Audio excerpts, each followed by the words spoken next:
Unang-una, kailangan maging mapanuri ang ating mga kababayan.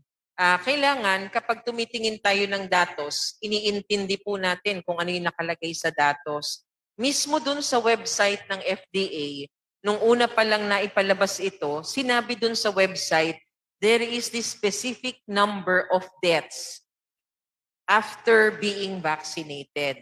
Pero merong kaduktong na phrase yun na hindi ini-include dun sa mga nilalabas sa media.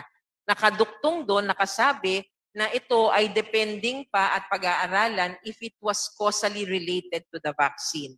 So ibig sabihin, hindi po lahat ng namamatay dahil sa pagkakabakuna ay dahil dito sa COVID-19 vaccine.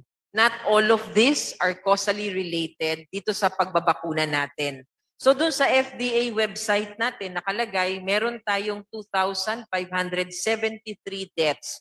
And as I've said, also in that website nakalagay doon, hindi lahat yan ay causally related doon sa paggamit natin ng bakuna.